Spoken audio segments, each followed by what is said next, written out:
by her only son on her 52nd birthday. Kath Groom, a much-loved mum, sister and daughter, died after waiting for an ambulance that never came. A code 1, suspected heart attack.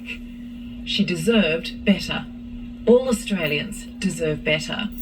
Her family forever haunted by the question, if help had arrived, would Kath be alive today? Kath's sister, Beck McQuilty, joins me. And Beck, we're just so very sorry for everything that's happened. And even saying that almost feels empty. But how are you holding up? Not well. To be honest, it's a lot. As anybody could imagine, it's just uncomprehendable what's happened, Ali. And yeah, I'm numb, I'm sad, I'm devastated, I'm all the things. Yeah. And your nephew Nicholas, that's Kath's only child, how's he? He's gone from the highest of highs to the lowest of lows in the space of 24 hours. You know, on Friday morning we're at school celebrating his graduation from high school, and literally 24 hours later he's finding his mother, you know, deceased unnecessarily. So he's numb, he's angry, and he's got a really long road ahead of him. You mentioned that Friday. How was Kath? Because this is her only son. He's just graduated from high school, and I mean, I imagine especially rewarding considering she raised him on her own. Yeah, look, absolutely. It had been such a long road with his dad passing when he was just a baby, and you know, Kath, with our family support, raising him to get to such a incredible point of his high school graduation, and just to be so proud of him on that day. I could see it in her face that she was just, you know, so proud. And then how quickly things can change. What happened later that night that saw Nicholas calling the emergency number multiple times? Kath was complaining of severe chest pain. She was vomiting profusely, and she had pain between her shoulder blades, which is to anyone classic signs of a heart attack. And Nicholas very quickly called 000. So it was a code 1, and that makes it a top priority. An ambulance should have been there in 15 minutes. Yeah. Instead, what happened? He called multiple times, I know, over an hour and a half, and nobody showed up. How scared was he in that hour and a half when his mum was so obviously sick and help didn't come? For a young boy to have to see his mum like that it shouldn't happen. He was petrified. He didn't know what to do. He's been taught through, you know, all his life that you can rely on these people, and to make a phone call to 000 and them not be there for him when they should have been is just blatant neglect. And Beck, I know you feel similarly to me on this. This is not on the paramedics. They are hardworking, but it's the system here that has failed, right? Absolutely. And look, if there is just one thing that I can say in regards to the paramedics that did eventually show up on Saturday, when it was all too late, they were amazing. And I just think that all paramedics and emergency services are worn out and tired because they are so under-resourced, and that is why, you know, my sister wasn't attended to. It's an absolute disgrace. You know, it falls so heavily on their shoulders as well. So after an hour and a half waiting for an ambulance, Kath was so exhausted she wanted to go to bed. So Nicholas rang just before midnight and cancelled that request. We now know that at some stage Kath got up and went to the bathroom but collapsed and died, and it was her 52nd birthday, Beck. Yeah, she was found by her only child on her birthday. And I know Nicholas rang you in a panic. You and your mum raced over. I mean, I just think this hits all of us hearing this.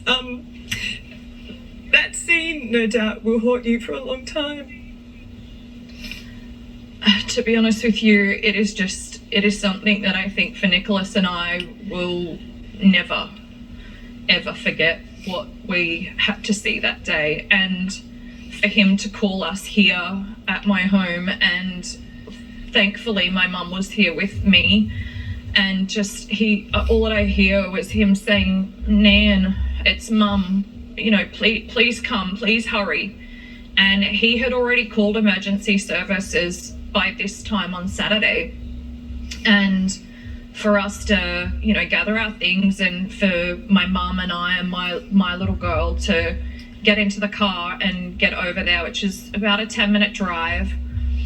And then to get there, and him, I will never forget the look on his face of just absolute despair. And he didn't want me going inside, but I had to go and make sure that what he was saying was true. And that, you know, you just think sometimes, like, is there just anything that I can do? And it was very evident, obviously, that when I got in there with her, that there was absolutely nothing that I could do. And, you know, for a child to have to come out and tell their mother that her child has gone, no, she should never have had to go through that, and I should never have had to have told her that. But yeah, it's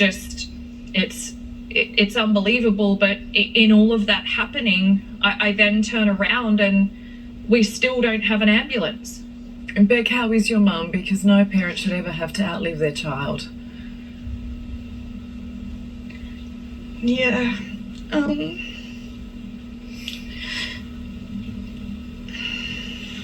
That's probably the hardest thing for me, is to watch her in just absolute,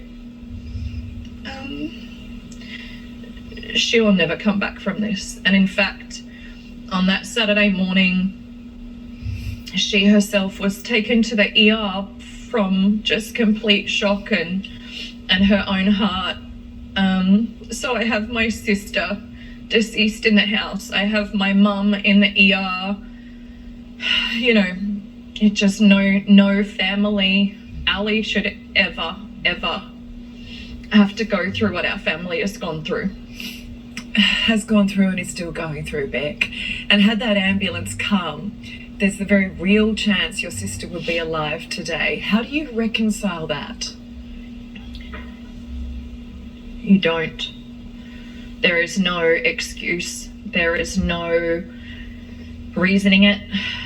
It just, that's the facts. If they had have shown up, if they had have had the resources and are spending money on ambulances and hospitals and all of the health that they should be focusing on, instead of focusing on what they can do for Olympic Games, you know, put some more money into our hospital system and our health system, maybe.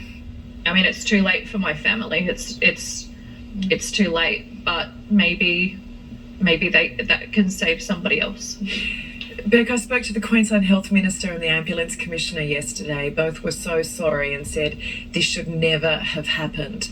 Does that bring you any comfort? No, because the reality of it is it did happen.